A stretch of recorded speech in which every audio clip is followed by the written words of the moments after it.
Hello everyone, welcome back. So अभी मैं science का एक टॉपिक ले रही हूँ, एक चैप्टर ले रही हूँ, that is chapter number 5, the fundamental unit of life. ठीक है, the fundamental unit of life. So what does fundamental mean? पहले हम कर रहे हैं इंट्रोडक्शन। ठीक है, पहले हम कर रहे हैं इंट्रोडक्शन ऑफ दिस चैप्टर। तो सबसे पहले फंडामेंटल यूनिट ऑफ लाइफ मतलब सबसे छोटा, सबसे इम्पोर्टेंट, सबसे जिससे ऑलमोस्ट हर चीज बनी होती है। ठीक है, अगर हम फंडामेंटल राइट्स की बात करें तो उनसे हमारा कॉन्स्टिट्यूशन बना है। ऐसे फंडामेंटल यूनिट ऑफ लाइफ क्या है? तो फंडामेंटल यूनिट ऑफ लाइफ को हम कहते हैं सेल। ठीक है, सो फंडामेंटल यूनिट ऑफ लाइफ को हम कहते हैं सेल। सपोज करो सेल जो है बॉडी का सबसे छोटा पार्ट है। सपोज सेल को हम कैसे समझ सकते हैं? एक ब्रिक है, यानी कि ईंट। एक ईंट है, वो एक बिल्डिंग की सबसे छोटी पार्ट होती है, सबसे छोटी चीज होती है। वैसे ही जैसे पूरी ब्रिक से बिल्डिंग बनती है, उसी तरह से सेल से पूरी बॉडी बनती है। ये तो मैंने आपको इंट्रोडक्शन दिया है फंडामेंटल यूनिट ऑफ लाइफ। अब हम चैप्टर स्टार्ट करते हैं। ओके, अच्छा, अब इंट्रोडक्शन तो मैंने दे दिया, अब मैं कुछ जनरल नॉलेज भी दूंगी, उसके बाद मैं चैप्टर की रीडिंग के साथ एक्सप्लेन करूंगी। Now before I proceed further, मैं चाहती हूँ कि आप सब्सक्राइब कर दो, लाइक कर दो, और कोई भी डाउट हो तो कमेंट मी डाउन। इस वीडियो के बेसिस पे आप मुझे कमेंट कर सकते हो। ठीक है, I will definitely try to reply. Okay, so let's start further. So cell तो पता चल गया, अब हम थोड़ी सी जीके कर लेते हैं, यानी कि जनरल नॉलेज, जो बहुत इजी सी है। स्मॉलेस्ट सेल कौन सा है? सॉरी, लार्जेस्ट सेल आपके अब एक मैं आपको जनरल नॉलेज बताती हूँ। एग, आपको पता है एग भी एक सेल है। ठीक है, एग जो है वो एक सेल है। ओके, नाउ एग तो एक सेल है, तो लार्जेस्ट सेल कौन सा होगा? जो सबसे बड़ा अंडा होगा वो लार्जेस्ट सेल होगा। एक सेल मोस्टली इतना होता है, पर अंडा इतना होता है, और जो सबसे बड़ा अंडा होगा वो लार्जेस्ट सेल होगा, और सबसे बड़ा अंडा होता है ऑस्ट्रिच का। तो लार्जेस्ट सेल हो गया ऑस्ट्रिच एग। ठीक है, ये तो हो गई नॉर्मल। अब आ जाते हैं ह्यूमन बॉडी के लार्जेस्ट और स्मॉलेस्ट सेल पे। ह्यूमन बॉडी, अच्छा, तो ह्यूमन बॉडी का आपके हिसाब से लार्जेस्ट सेल कौन सा होना चाहिए? तो ह्यूमन बॉडी का लार्जेस्ट सेल होता है, या आप कमेंट कर सकते हो 5 सेकेंड्स के अंदर। 5, 4, 3, 2, 1, टाइम अप। अगर आपको पता था वेल एंड गुड, और नहीं पता था तो आंसर है नर्व सेल। ठीक है, अब आ जाते हैं स्मॉलेस्ट सेल पे। तो स्मॉलेस्ट सेल है वो है आरबीसी, यानी कि रेड ब्लड सेल्स। ओके, ये हो गई जीके। अब हम चैप्टर को रीड करते करते समझेंगे। Okay,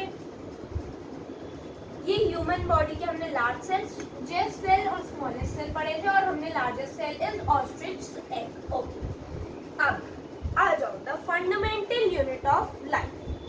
While examining a thin slice of cork, Robert Hooke saw that cork resembled the structure of a honeycomb consisting of many little compartments.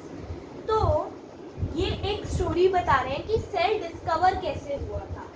तो ये है हाउ वॉज सेल डिस्कवर्ड।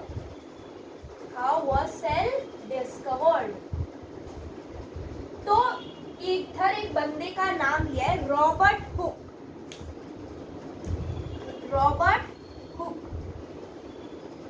ठीक है, रॉबर्ट बारी एक थिन स्लाइस ऑफ कॉक यानी कि पेड़ के एक छोटे से कॉक को देख रहे थे। उधर उन्होंने क्या देखा कि structure of a honeycomb, honeycomb मधुमक्खी का छत्ता, मधुमक्खी के छत्ते के अंदर सपोज करो ये छत्ता है, तो उन्होंने क्या देखा, मधुमक्खी के छत्ते के अंदर ऐसे ऐसे बॉक्सेस बने हुए। तो क्योंकि वो साइंटिस्ट थे तो उनको वो बड़ा इंटरेस्टिंग लगा, ठीक है। अब कॉक क्या होता है, पहले मैंने बताया ना कि वो कॉक देख रहे थे, तो कॉक एक्चुअली होता है बार्क ऑफ अ ट्री यानी कि ट्री की टहनी, okay. Bark of a tree से कॉक बनता है, ठीक है। This was in year 1665 when Hooke made this chance observation through a self-designed microscope. Robert Hooke called these boxes cells. Cells is a Latin word for a little room. Okay. तो Robert Hooke 1665 के अंदर Robert Hooke ने अपनी इस observation को, ये little compartments को एक माइक्रोस्कोप के अंदर देखा, तो उन्हें ये बड़े छोटे छोटे से रूम्स लगे। सेल का मतलब होता है लिटिल रूम्स, ठीक है, इन लैटिन। तो उन्होंने इन छोटे छोटे कंपार्टमेंट्स को सेल कहा। तो रॉबर्ट हुक ने 1665 में सेल को डिस्कवर किया। अब आगे चलते हैं। This may seems to be very small and insignificant incident but it is very important in the history of science. अब आपको लगेगा ये क्या, देखा और बोल दिया, लेकिन ये बहुत इंपॉर्टेंट चीज है साइंस की हिस्ट्री में, यानी साइंस में जब चीजें डिस्कवर हो रही थी तो ये उनमें से एक बहुत ही इंपॉर्टेंट चीज है। This was the very first time that someone had observed that living things appear to separate units. The use of word cell to describe these units is being used till these days in biology.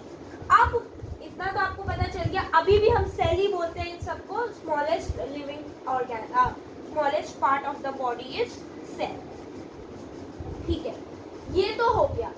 Now coming towards, अब हम cell का vast में पढ़ेंगे, cell को और details में पढ़ेंगे, ठीक है।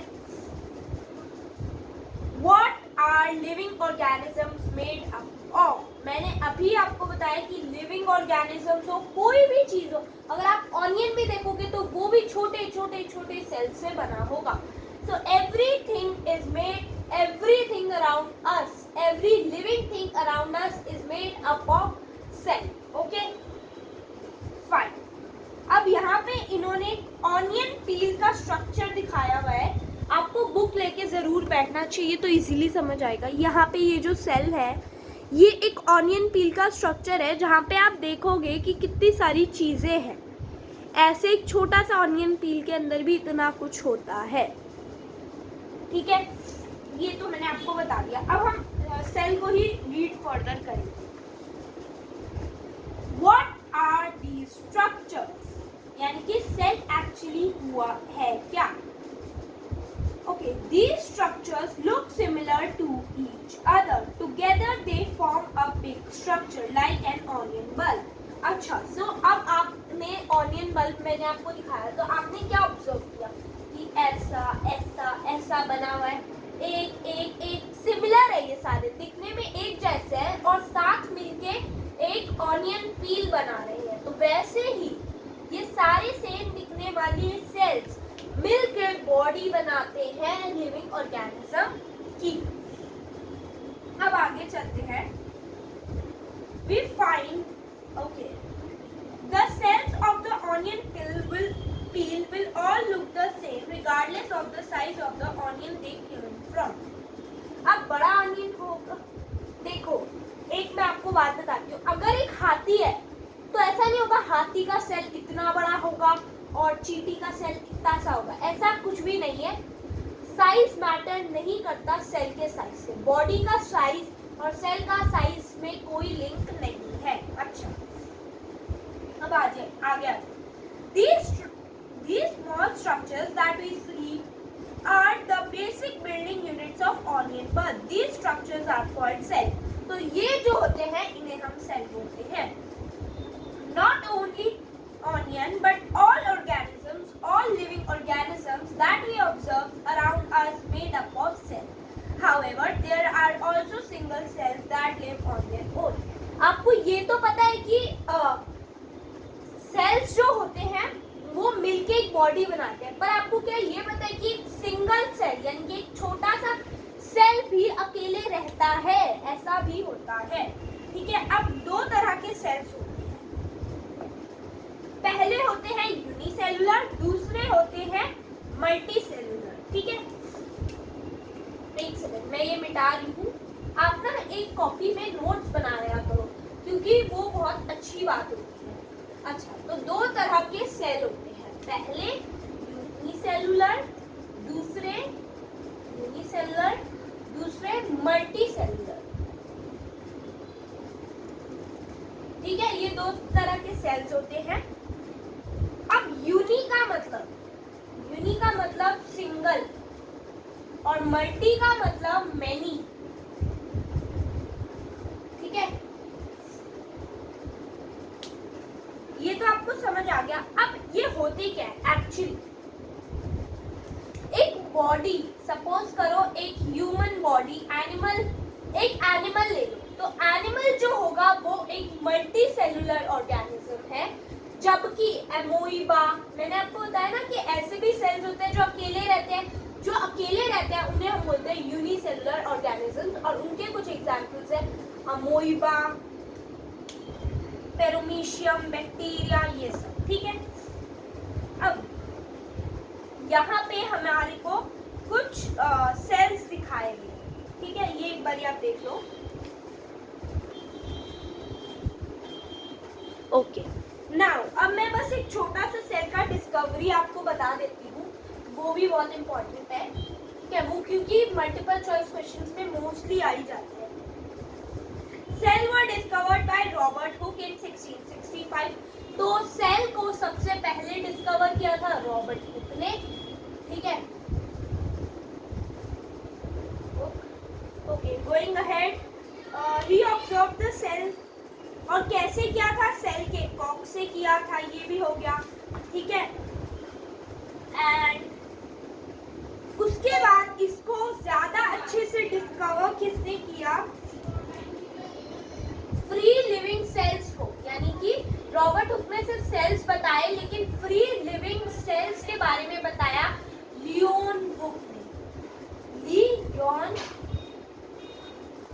When Hoyle, I don't know to pronounce this। इन्होंने किया किस ईयर में? 1674, और रॉबर्ट हुक ने किया 1665 के अंदर। ठीक है, उन्होंने कुछ साल बाद उसे और अच्छे से किया। उसके बाद रॉबर्ट ब्राउन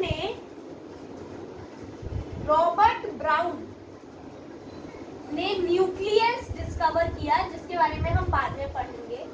न्यूक्लियस डिस्कवर किया रॉबर्ट ब्राउन ने इन 1831। ठीक है, उसके बाद पुरकेंजी, अब एक सेकंड ये सुना, पर